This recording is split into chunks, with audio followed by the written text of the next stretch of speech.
Labdien, kanāla skatītāji!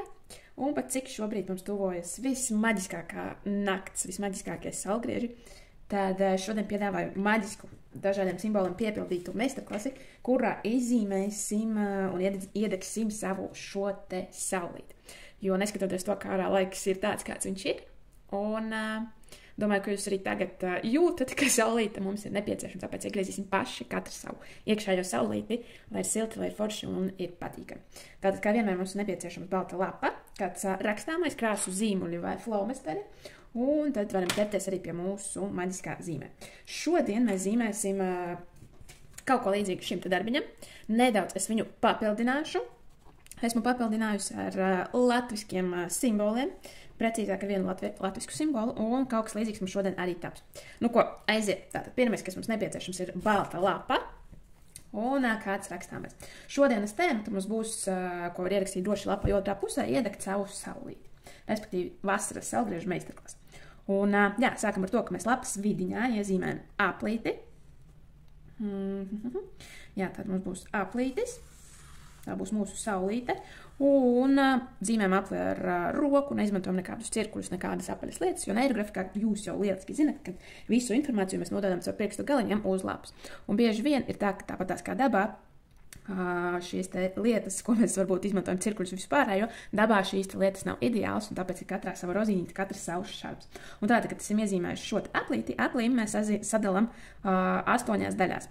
Šajā brīdī var izmantot to pašu flomasteru, kas mums ir, vai arī paņemt nezinu parasto zīmolu, jo šīs te līnijas, kas šīs te 8 līnijas paņem šo zīmolīti, viņas pēc tam var noignorēt, un viņas kaut kur arī pazudīt. Bet šobrīd mums viņas svarīgas, lai mēs šo te saulīti sadalītu 8 daļās. Jo, ja skatās latviešu simbolus, tad arī, kad zīmējam šo te saulītes simbolu, tiek dalīts, saulītē ir 8 iedaļas, kas simbolizē pasaules koku ozolu, un respektīvi arī 8 laikus. Es pirms meistarklases centos sadalīt dažādās 12 daļās, bet man nesanāca, un pēc tam papētot nedaudz vairāk šo te simbolu kā tādu saulītes simbolu, tur visur ir šīs te 8 joslu sadalījums. Tātad, kad tas mums ir izdarīts, šie te atceramies ar parasto zīmolu, tas kalpos kā kāds marķieris, kā papildus līnijas. Šīs te līnijas pēc tam mēs varam mierīgi ignorēt, tāpēc mēs viņas zīmējam ar parasto zīmolīti, lai pēc tam viņas mums nejauc prātu. Un tātad tās iezīmējam šodien sākumā saulītes simbolu, tātad saulītes simbols izskatās šādi, kad ir tāds rombiņš. Un no šī te rombiņa, tātad šeit iezīmējam šo te saulītes arī simbolu. Zīmējam ar roku, ar brīvu roku, varbūt kaut kas nesanāks pedantiski kārtīgi, tad jau var redzēt, ka man nedaudz te viss ir sajucis, sabrucis, ja zīmētu ar lineālu, kaut kādiem papildu materiāliem būtu skaistāk un efektīvāk, bet šoreiz, principā, pēc kā neirografika, tad mēs zīmējam ar brīvu roku un baudam šo te procesu, tātad iezīmējam šo te saulīti. Šeit te saulītei vēlams, lai viņi mums saglabājas visu darbiņa laiku, tāpēc iezīmējam ar tumšākām līnijām. Un jā, tad šādi te tas sadalījums arī ir. Un tad tas ir mūsu latviešu folklorā simbols saulīte, kas ir mūžīgās kustības un arī, respektīvi, dzīvības simbols. Šo te saules zīmi lieto, lai transformētu, pārveidotu slikto, kas uzkrājies dzīve. Nu, es domāju, ka nenāks par ļaunu šajos te laikapstākļos, kad ir lietas, kad ir augsts, iedeg šo te saulīti, izmantojot arī mūsu latvisko šo te kodu saules zīmi.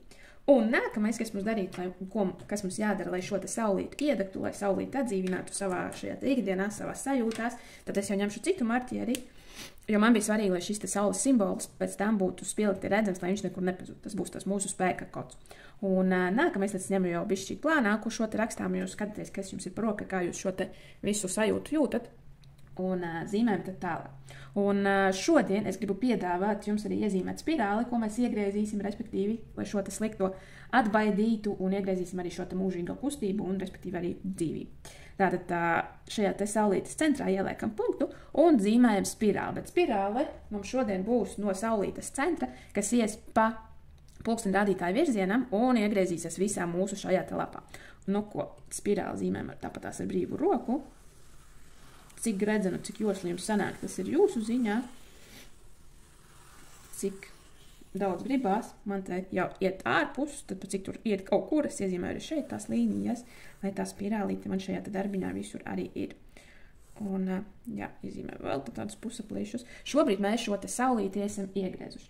Un šī te būs mūsu tā enerģija, ko mēs iekustinam, jo šī te spirāle tiek zīmēta šajos te procesos, ka mums vajag, kad ir kaut kāds sākums, kad ir sākuma šis te punkts, un mums vajag viņu iekustināt. Respektīvi, tie var būt dažādi procesi, kas mums nepieciešams iekustināt, kaut kādas darbi, kaut kādas domas, kaut kādas idejas, kas ilgu laiku ir stāvējuši šajā te vienā punktā, un šobrīd mēs viņus, pateicoties šeit spirālīte, arī iedarbinam.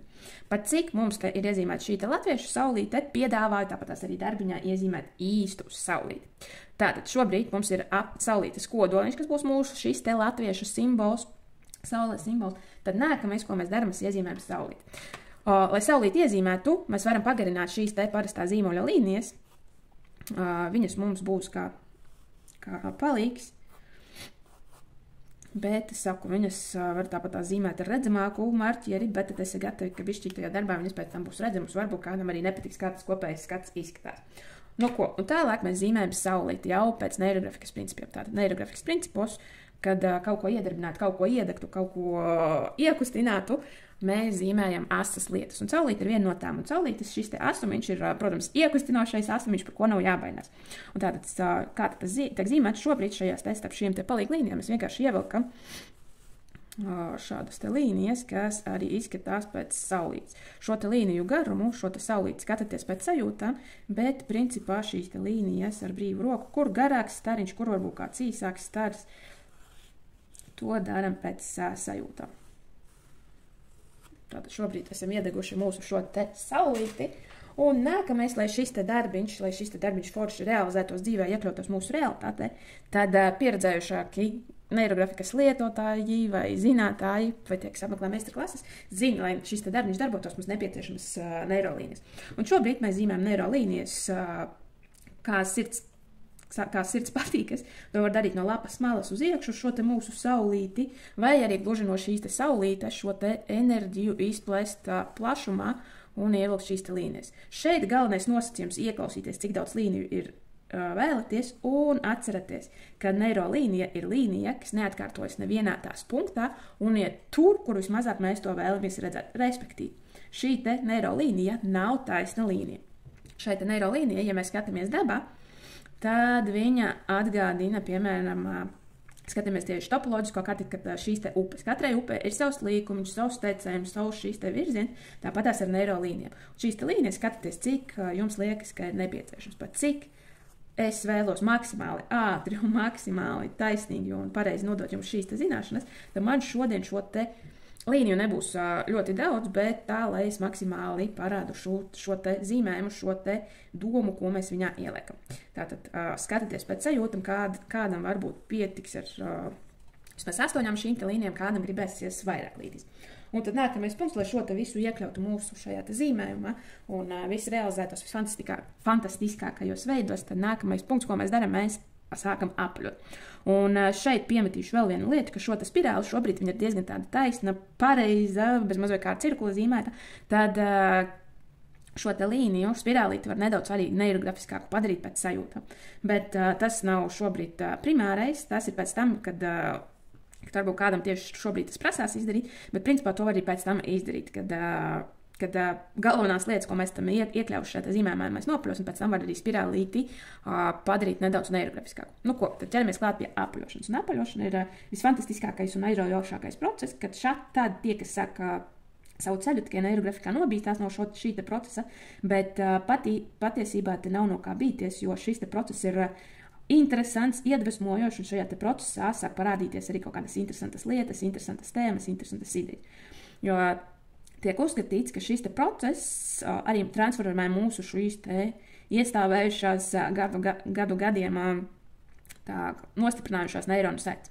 Un kāda tad jēga šai te apaļošanai ir tas, kad šajā procesā, kā mēs apaļojam, mēs ieklausāmies sevi, un mums ieslēdz tādi kaut kādi zemapziņas slāņi, par kuriem mēs ikdienā varbūt aizmirstam un varbūt nepiefiksējam. Nu, ja tā cilvēcīgi un pavisam vienkāršiem vārdiem, tad tā ir meditācija, kurā mēs spējam ieklausīties sevi. Un, ja, piemēram, šodienas tēmas ir iegūt mūsu šo te saulīti, tad varbūt kādam jau konkrēti nāks kaut kādas idejas, kā šo te saulīti var iedegt savā ikdienā, varbūt kāda doma, kas ir jāizdara, varbūt kaut kāda bezmazliet biznesa plāns vai ideja, kas šajās dienās ir jāizdara. Jo, kā zināms, Jāņu laiks ir ļoti maģisks laiks, kad mums ir visgarākā diena un visīsākā nakts, un tad mēs cenšamies maksimāli izbaudīt šo te maģisko nakti, ka mums ir dažādi rituāli, dažādas dziesmas, dažādas dēļas, ko mēs šajā naktī daram, un respektīvi ieklausāmies šajos te mūsu senču tautiskajās vērtībās un folkloras kaut kādās lietās. Nu, ko tagad droši varam apaļot šajā procesā. Es parasti cenšos mazāk runāt, lai jūs neaizvedat kaut kādās savās domās, bet jums ir iespēja ieklausīties sevi savās domās un pabūt ar šo te savām sajūtām. Jo bieži vien ir tā, ka ikdienā mēs esam aizņemti ar kaut kādām rutīniskām darbībām, rutīniskām lietām, darbiem, bērniem, hobijiem, kaut kādiem, bieži vien aizmirstam par sevi. Tad neirografikas zīmējums ir veids, kā sazemēties un ieklausīties sevi, ieklausīties to, kas varbūt sāp vai kaut kas, par ko šobrīd, piemēram, ikdienā mēs nespējam atvēlēt laiku, lai ieklausītos. Tad šis te moments ir principā maģijas pilns, tāpatās kā mūsu šie te līgo svētki. Tad arī šeit ir lieliska maģija, ka ieklausies sevi un uzpeld visdažādākās lietas, dažādākās sajūtas, tēmas un idejas arī bieži vien.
Tā, esam pabeiguši ar apaļošanu. Kaut kur varbūt kaut kas asumiņš ir palicis, bet to krāsošanas laikā, ja ieraugat, to droši var arī nopaļot pēc tam. Labi, lai te paliek kā ir pagaidām, bet jūs droši apaļot visu savā tempā. Un nākamais, kas te mums ir jāizdara, pat cik dzīvē mums nepatīk melnbaltas lietas, un šobrīd mūsu zīmējums izskatās melnbalts, tad mēs ienesam mūsu darbiņā krāsu. Un droši varat izvēlēties, kādas krāsas jūs mīļākās, kādi toņi, kādi materiāli, respektīvi zīmolīši vai flomasteri vai marķi. Arī es šodien krāsošu ar zīmolīšiem. Un tad droši pievēršamies šai daļai. Šeit svarīgi ir atcerēties, kad vienā krāsiņā cenšamies aizkrāsot vismaz 2-3 blakus esošus krāsu laukumiņus. Respektīvi, piemēram, es paņēmu uz dzeltenu, tad vismaz 3 blakus esoši krāsu laukumi, piemēram, šādi. Bet es gribu izkrāsot visu dzeltenu, tāpēc tur jau droši vien būs vairāk kā 2-3 krāsu laukumi. Droši šajā brīdī var ieslēgt iekšējo savu mākslinieku un izpausties pēc brīvas patikas. Te var miksēt gan ar krāsām, gan ar toņiem, gan ar ēnojumu, gan ar kaut kādām visādām kombinācijām, kas jums liekas šobrīd vajadzīgi šajā te darbiņā. To droši var darīt. Es šobrīd izkrāsošu dzeltenu viducīti un arī stariņus iekrāsošu dzeltenus. Un pēc tam arī papildināšu ar citām krāsiņām.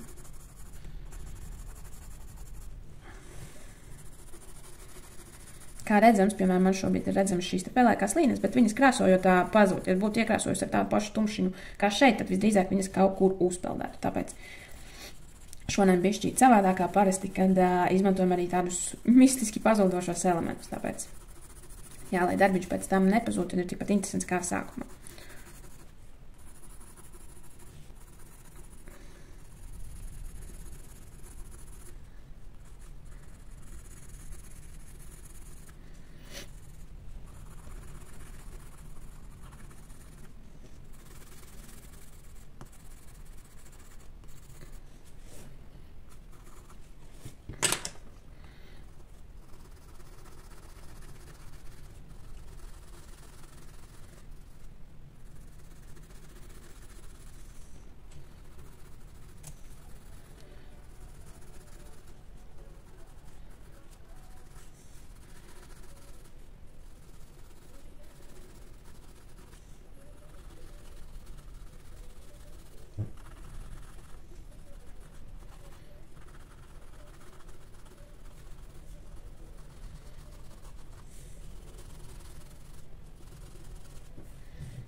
Neaizmirst arī par foniņu.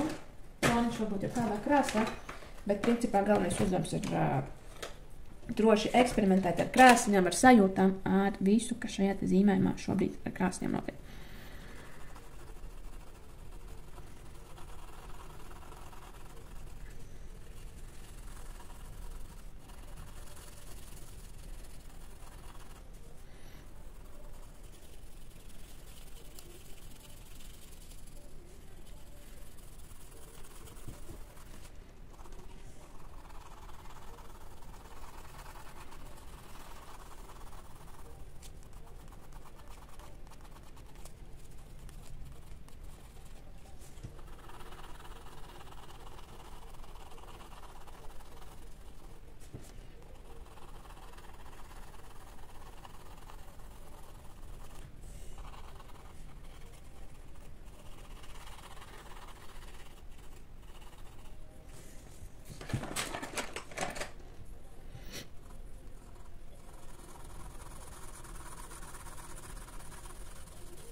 ko ir aizkrāsots. Un tad nākamais, kas mums ir jāizdara, mums ir jāizdara divas zīmīgas lietas. Viena zīmīgā lieta ir fiksācijas figūra, ko šodien piedāvāju šo te mūsu latvisko saulīti iezīmēt tā, lai viņa izceļās.